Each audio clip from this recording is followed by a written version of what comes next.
सब औषधियां जो आयुर्वेद में भी इस्तेमाल की जाती हैं या होती हैं, क्या आयुर्वेदिक मेडिसिन और यूनानी मेडिसिन बनाने का तरीका एक ही है और या फिर इन दोनों के बीच में कोई अंतर है? आयुर्वेदिक और यूनानी अगर हम मेडिसिनली वैल्यू के हिसाब से देखते हैं या टेक्निकली देखते हैं लिटरेचर के हिसाब से, जी।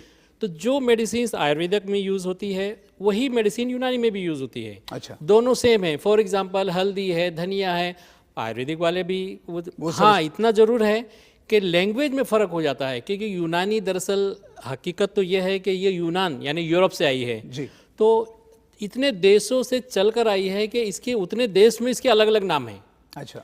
आयुर्वेदा चूँकि इंडियन प्योर इंडियन है, तो यहाँ के उसके संस्कृत में इसके नाम हैं। होंगे। तो सिर्फ अगर हम उसका ड्रग या मेडिसिन की बात करें तो वो सब सेम है आयुर्वेदिक और यूनानी में, लेकिन जो बनाने के तरीका है, इस्तेमाल का तरीका है, वो दोनों में अलग है। और यही चीज़ हमको आयुर्वेदा और यूनानी में फ़र्क लाती है। अच्छा। जैसे आयुर्वेदा में काढ़े का इस्तेमाल होता है, यूनानी में जो शांदे का इस्तेमाल होता है। अच्छा। आयुर्वेदा में औले सिर्फ एक ही किस्म का औले है और यूनानी में माजून होता है जो कई किस्म के हैं। अच्छा। और इसकी एक बहुत बड़ी रीज़न या अब हिस्ट्री मैं बताना चाहूँगा, यहाँ पे आपसे शेयर करना चाहूँगा कि आयुर्वेदा जो है चूँकि वो इंडिया में ही थी और यहीं पर पली और बढ़ी, इसलिए इसमें औलेह जो है वो एक ही किस्म का है। लेकिन यूनानी के अंदर जब माजून, औलेह को असल में यूनानी में माजून कहते हैं। माजून का मतलब होता है ऐसी कोई चीज़ जिसमें शक्कर या शहद या हनी मिला के जड़ी बूटियों के पाउडर को मिक्स करके हलवा बना दिया जाए। अच्छा। दरअसल वो एक किस्म का हलवा होता है। यूनानी चूँकि इतने देश, इतने बड़े बड़े राजा महाराजाओं और के दौर से गुजर कर आई है, तो इसका इस्तेमाल सिर्फ एक जनता, एक आम आदमी नहीं करता था, बल्कि उस वक्त के जो बादशाह हुआ करते थे वो भी इसका इस्तेमाल करते थे। जी। उस ज़माने में हकीम उनके पास हुआ करते थे।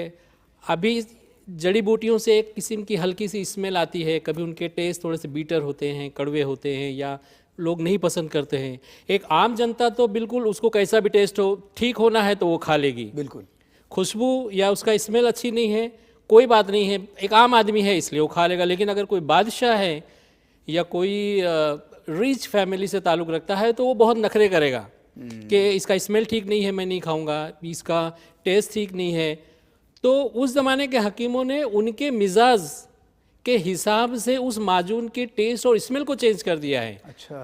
तो इसमें खमीरा, इत्रीफल और लौक ऐसे अलग अलग किस्म के हैं कि वो बादशाह होने के बावजूद वही चीज़ जो एक आम जनता खाती थी, उनका इसमें शक्ल बदल दी गई और उनकी शक्ल बदल दी गई, उन्होंने भी इसका इस्तेमाल करके उसका फ़ायदा उठाया। तो यही एक ख़ास बात है यूनानी में और आयुर्वेदिक में कि आयुर्वेदिक में वो उसके हिसाब से जहाँ उसका इलाज, उसमें बहुत सारी बीमारी में इलाज हैं, लेकिन यूनानी में ख़ास बात है कि राजा से लेके प्रजा तक उसको आसानी के साथ उसको इस्तेमाल कर सकती है। बहुत कमाल की बात आपने और बहुत ही अच्छे और सरल तरीके से जी आपने हमें